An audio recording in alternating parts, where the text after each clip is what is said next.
வணக்கம், நான் அருண் பேசுறேன். இன்னைக்கு நம்ம எதை பத்தி பார்க்க போறோம்னா மகாபாரத போரின் விதிமுறைகள். கௌரவர்களுக்கும் பாண்டவர்களுக்கும் யுத்தம் தொடங்கும் நிலையில இருக்கு. இந்த சமயம் பாண்டவர்கள் இருந்து தர்மனின் முன்னிலையில மற்றும் கௌரவர்கள் சைடு இருந்து துரியோதனின் முன்னிலையில போர்க்களத்துக்கான விதிமுறைகள் அறிவிக்கப்படுது.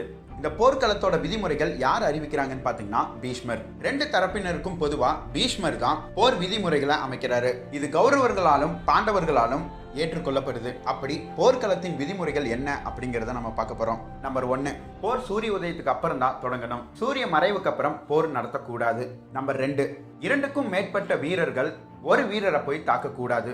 அதாவது ஒரு வீரனுக்கு ஒரு வீரன் வீதம். இந்த ஒத்தை கொத்தன்னு சொல்லுவாங்க இல்லையா, அந்த மாதிரி 2 படை வீரர்கள் சேர்ந்து சண்டை போடலாம். ஆனா அதே சமயம் எதிராளி சைடும் 2 பேர் சேர்ந்து இருக்கணும். 4, குதிரைப்படை வீரன் குதிரைப்படை கூட தான் சண்டை போடணும். யானைப்படை வீரன் யானைப்படை கூட தான் சண்டை போடணும். ரதத்துல வர்றவங்க ரதத்துல இருக்கிறவங்களோட தான் சண்டை போடணும். 5, ஒரு வீரன் சரண்டர் ஆயிட்டான் அப்படின்னா அவனை காயப்படுத்தவோ அவனை கொல்லவோ கூடாது. 6, சரணடைந்த வீரன் சிறை பிடிக்கப்படுவான். 7, ஒரு வீரன் கிட்ட ஆயுதம் இல்லைன்னா அவன் கூட சண்டையிடக்கூடாது.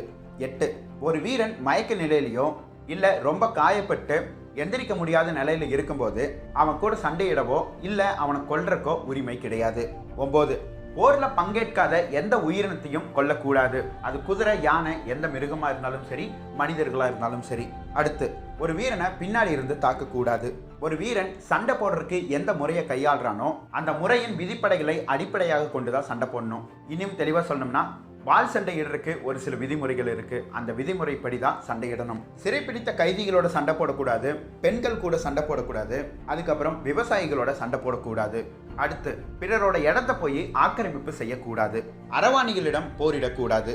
ஒரு வீரன் சண்டை போடாம ஒதுங்கி இருந்தாலும் அவங்களோட சண்டை போடக்கூடாது. அதே சமயம் சரணடைந்த வீரர்களை அவங்களோட படையை தாக்க வந்தாலும் எதிராளி படைகள் காக்கணும். போர் நடக்காத தருணங்கள், அதாவது இரவு வேளையில ஒருவரை ஒருவர் சந்திக்க விரும்பினால் சந்திக்கலாம். இதெல்லாம் தான் பீஷ்மர் வகுத்த போர் விதிமுறைகள். ஆனா இருந்தாலும் ஒரு சில போர் விதிமுறைகளை பீஷ்மர் இறந்ததுக்கு அப்புறம் கடைபிடிக்கல.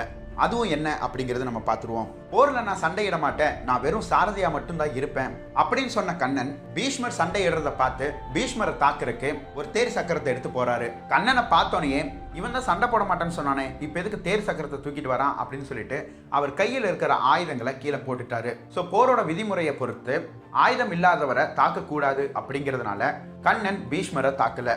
அதுக்கப்புறம் பீஷ்மர் இறந்து போறாரு. 13வது நாள்ல அபிமன்யு கொல்லப்படுறான். அப்போ ஒரு வீரனை ஒரு வீரன் தான் தாக்கணும் அப்படிங்கிற விதிமுறை உடைக்கப்படுது. அதாவது நிறைய பேர் சேர்ந்து அபிமன்யுவை அட்டாக் பண்றாங்க. அது மட்டும் இல்ல, 13வது நாள் காயம்பட்டு எந்திரிக்க முடியாத இருக்கிறவனையும் அன்கான்சியஸா இருக்கிற வீரனை கொல்லக்கூடாது. ஆனா இருந்தாலும் அபிமன்யு எந்திரிக்க முடியாத ஒரு தருணத்துல தான் கொல்றாங்க.